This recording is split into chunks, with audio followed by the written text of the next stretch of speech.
While Chinese media are still celebrating the success of Chinese athletes in bringing glory to the nation at the Paris Olympics, discussions are beginning to emerge in China's social media, questioning the rationale behind the government's massive investment in the Olympics. Some people have returned to the once glorious venues of the 2008 Beijing Olympics and recorded videos showing what they look like 16 years later. Back then, the Chinese government invested over 40 billion USD in the Beijing Olympics, setting a record for the highest investment in Olympic history. Every 4 years since then, Chinese nationalists have stirred up Olympic fever, proudly comparing other Olympic games to their own, with a dominative air of national pride. However, people have noticed that the venues built at great expense have long since lost their grandeur and luxury, with most now idle or even abandoned. What remains are worn-out structures highlighting the cost of these vanity projects. The Laoshan velodrome that resembled a massive flying saucer hosted cycling and fencing events during the Olympics. Now it's overgrown with weeds, and much of it has been repurposed by nearby farmers for vegetable growing. The former outdoor beach volleyball venue, though still retaining the volleyball net and sand from that time, is now overgrown with grass. The large sport arena is essentially abandoned, with surrounding structures decaying and being dismantled. The once vibrant canoe and rowing venues have had its water drained to supply a nearby park, and the site has gradually turned into a muddy wasteland. A clock tower that once counted down to the Beijing Olympics now awaits designation as a historical relic. In some abandoned, weed-covered areas, you can still see the 5 Fuwa mascots from the Beijing Olympics: Bei symbolizing prosperity, Jing symbolizing joy, Huan symbolizing passion, Ying symbolizing health, and Ni symbolizing good luck. Together, the 5 mascots spelled out "Beijing welcomes you" in Chinese, but now they stand like abandoned orphans weathered by the elements. These desolate Olympic venues also carry memories of countless people's sufferings. At the time, the Chinese government forcibly demolished over 1 million homes to clear land for the Olympic venues, violently evicting residents. Some who refused to leave were persecuted to death. A month after the Beijing Olympics ended, Civil Rights and Livelihood Watch published a report titled "Forced Demolitions and the State of Civil Rights Protection in the Olympic City," which stated that residents who refused to accept unreasonable demolition compensation and relocation agreements and who protested through petitions were often seen as destabilizing elements and became targets of government suppression. Many were detained, sent back to labor camps, or even imprisoned as a result. The report collected numerous cases of forced demolitions in the Olympic cities of Beijing and Qingdao, from the planning and construction of the Olympic venues to the hosting of the Games. It listed 18 cases of violent forced demolitions and 5 cases where residents died as a result. The Swiss Housing and Land Rights Network once issued a report stating that at least 1.25 million people in Beijing were forcibly relocated due to Olympic construction and related development projects, and it criticized the Chinese authorities for using violence during the demolition process and failing to provide the displaced with due compensation. Miss Great Wall, the pseudonym of a woman from the East District of Beijing, had her home demolished in 2002. She said the violent demolition by authorities caused her mother to suffer a brain hemorrhage on the spot, and her father later developed a thrombosis as a result. Miss Great Wall said, "Don't sprinkle salt on the wound and suffering of ordinary people to achieve your goals. If you force your happiness on us, making us homeless and destitute, who would tolerate that?" Another well-known Beijing rights activist, Ye Guozhu, was sentenced to 4 years in prison in 2004 for protesting the government's forced demolitions. Countless people were displaced for the Olympics. Some of those who were forcibly evicted said their homes were demolished without any negotiation or even a prior notice, so the demolition process sparked numerous conflicts. The 2008 Beijing Olympics amazed the world with its display of wealth, signaling China's rapidly rising economy. The extravagant opening ceremony, the dazzling sports arena, and the proud Chinese spectators all contributed to the image of a giant rising in the East, attracting the attention of many world leaders and drawing investments from foreign businesses into China. However, today, many foreign companies are leaving China. The economy is in decline, businesses across industries are struggling, and there is still no improvement in human rights. The enthusiasm that the Chinese people once had for the Olympics seemed to have waned. Even though this year's Chinese delegation is a formidable team of 716 members, along with a large government media delegation, the online sentiments about athletes living up to expectations with hard work and sacrificing their youth to bring glory to the nation no longer resonate with Chinese people as they once did. The light of current situation in China, Chinese people hope the authorities will focus more on people's livelihoods instead. According to a report by Voice of America, Chinese people have expressed that the authorities should stop wasting taxpayers' money on training athletes to win gold medals through the national system, as it only serves to glorify the rulers. A person from Beijing noted that people used to care about the Olympics, thinking that a stronger nation would lead to better lives for ordinary citizens. However, they've since realized that it has little to do with them, so their interest has waned. Another person sarcastically remarked that as the rulers become more powerful, the common people have even fewer chances to survive.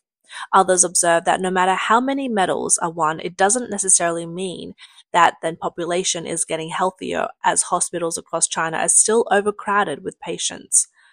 Many people bluntly express that they are not interested in the Paris Olympics and are more concerned about pressing issues like food safety, delayed retirement, education, employment, healthcare, and pensions. One person noted that in a country where young people work 9 to 9, 6 days a week, it's not surprising that they don't care about the Olympics. Some have called on Chinese government to redirect the budget for the Olympics and athlete training towards improving people's livelihoods. One of the most attention-grabbing athletes on the last two Olympics has been 17-year-old Chinese diver Quan Hongchen. In August 2021, Quan won the gold medal in the women's 10-meter platform diving at the Tokyo Olympics, setting an Olympic record. At the time, she was only 14 years old and the youngest member of the Chinese delegation. In 2024 Paris Olympics, Quan not only defended her title in the women's 10-meter platform diving, but also won gold in the women's synchronized 10-meter platform event with her partner. At Quan's competition, it was common to see spectators throwing piles of plush toys at her after the event. She seemed even happier about the stuffed animals than winning the competition. Eagerly collecting them all, she left the venue, carrying and hugging heaps of plush toys. Her innocent smile was endearing. Why do people care so much about this young girl, besides her exceptional diving skills? Her life story has touched countless hearts and reflects some of the sad realities of Chinese society. Quan Hongchen was born in 2007 into a poor farming family. She is the third child in a family of 7. The family was so impoverished that the children couldn't attend school regularly.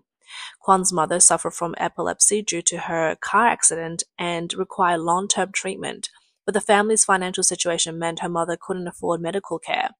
The local government never offered assistance to such families. It wasn't until Quan rose to fame with her diving that the media exposed her family's poverty. Her extraordinary perseverance and her innocence, which contrasted sharply with the CCP's main narrative. In a live broadcast, Quan tearfully mentioned that she finally had the money to treat her mother's illness, moving countless viewers to tears. My mother got sick. I don't know what illness she has, and I don't even know how to pronounce the word. I just really want to earn money to treat her. At just 13 years old, she didn't receive the education she deserved and had limited literacy. While others were striving to reach Olympics full glory, her only goal was to achieve excellent results to win more prize money so that her mother could receive treatment and be relieved of her suffering. Talking about her mother always brought her to tears. Poverty drove Quan to devote herself entirely to diving. Her coach mentioned that she trained every day with over 400 jumps on land and in water combined. All her achievements were earned through hard work, he said. In interviews, it was also revealed that Kwan lost the joy of childhood due to her family's poverty. I could only stay at home. We had no money. I'd never been to an amusement park or a zoo. Kwan also innocently mentioned that she really liked the dolls in store windows. This is why every time she appears in competitions, enthusiastic spectators throw all kinds of cute dolls at her, hoping to make up for the childhood she missed. Many Chinese people believe that Kwan's story reflects the flaws in China's system, turning children into training machines with no beautiful childhood memories. They find it heartbreaking, and some said Kwan makes China feel awkward. Some people pointed out that while Kwan used her talent to change her family's impoverished situation, millions of other families in similar circumstances are not so lucky. They still live in poverty, unable to afford medical care or education, with children bearing the heavy burden of supporting their families from a young age. Chinese media commentator Zhang Fang remarked on Kwan's victory, saying that she can suppress the splashes of fate. She is fortunate, but many like her are not. According to a report by the World Bank, as of June this year, based on the current income levels poverty line, over 40% of China's population lives in extreme poverty, with 80% living in poverty. Foreign media analysis suggest that China's poverty line is set much lower compared to international standards. According to the 2010 price level, China's official poverty line is set at an annual income of 2,300 RMB, approximately 340 USD, which is significantly lower than the World Bank international poverty line of 1.9 USD per day. Kwan was born in 2007, around the time when the Chinese government spent 300 billion RMB on constructing facilities for the 2008 Beijing Olympics. 13 years later, the once grand Olympic venues had turned into ruins. While 13 years old, Kwan was working hard to earn money to treat her mother's illness. Apart from the impressive sports venues, one of the most memorable aspects of the Beijing Olympics was the protest by human rights organizations. As a ritual before the start of Olympics, Olympic flame is ceremoniously lit at ancient Olympia in Greece, and the torch relay represents the passing on the Olympic spirit. However, due to Beijing's poor human rights record, the Beijing Olympics became the only games in history where the torch lighting and relay were continuously obstructed and protested by human rights organizations. During the flame lighting ceremony at ancient Olympia in Greece, two protesters from the media rights group Reporters Without Borders broke through the defense of 1,000 Greek police officers and unfurled a protest banner depicting the Olympic ring as handcuffs during the speech by Liu Qi, the chairman of the Beijing Olympic Committee. The image became iconic in Olympic history. Those living abroad at the time might still remember the anomalies created when the 2008 Beijing Olympics torch traveled through major cities worldwide. It might have been the first time in history that the torch symbolized not internal life, but rather the global protest against China's human rights violation by various advocacy groups. The Beijing Olympic torch relay encountered protests and clashes from Tibetan groups in London and Paris, leading to waves of protest so intense that the Chinese authorities repeatedly shortened the relay routes and times. When the torch arrived in Canberra, Australia, the heated scenes drew significant global attention, with clashes between Chinese nationalists and protesters. Several young Chinese nationalists were arrested by the police for violently assaulting protesters. However, the Grand Beijing Olympic did not curb the Chinese authorities' human rights abuses. In 2008, Karmaturk Lakwin, a younger Uyghur selected at 17 to the one of the students carrying the Olympic torch before the Beijing Summer Olympics, was immersed in excitement and pride. But in 2016, his father, Yaquin Rozi, an Uyghur literacy editor, was charged with subversion by the Chinese authorities for his involvement in textbook editing and was sentenced to 15 years in prison in 2018. In February 2022, during the Winter Olympics in China, Karmaturk Yaquin bravely called for a boycott of the Beijing Winter Games to protest against China's brutal treatment of his Uyghur community. He stated that it seems to me that our sense of global citizenship and sportsmanship is not moving forward with these Olympic Games anymore. Due to concerns over China's human rights record, including accusation of abuse against Uyghurs and other minorities, Countries like the US, the UK, Canada, and Australia refused to send government representatives to the 2022 Beijing Winter Olympics, marking a stark contrast with the 2008 Beijing Summer Olympics. In 2008, the world witnessed and marveled at the fleeting splendor created by 300 billion RMB, yet overlooked the 1.25 million people who suffered under the Chinese system due to the Olympics. Now the world sees the inspiring story and joyful aura of Kren Hongchen, a child from a poor family. But what about the millions of other children with similar backgrounds? They are as desolate as the current state of Beijing sports venues, ignored like ruins. A Shanghai resident, Mr. Li, told Voice of America that while the Paris Olympics is a global event, he and his friends and family have lost enthusiasm for the Olympics since the 2008 Beijing Games, especially with China's economic growth slowing in recent years. The pressing issue for people he knows is not just low earnings, but the struggle to earn money at all. Mr. Li said that between having food on the table and watching the Olympics, a normal person would naturally choose to focus on their livelihood and how to make money. As for how many gold medals you win or how many satellites you launch, it really doesn't matter to the ordinary people.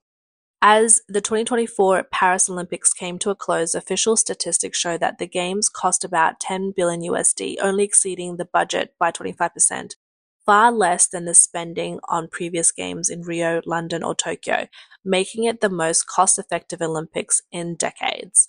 Many people have expressed that the lesson learned from the Beijing Olympics in 2008 to the Paris Olympics in 2024 is that a truly strong country is one where its people live well and have rights and freedom. They can no longer believe in the illusions of strength created by winning gold medals or spending vast sums on hosting the Olympics like the CCP endorses.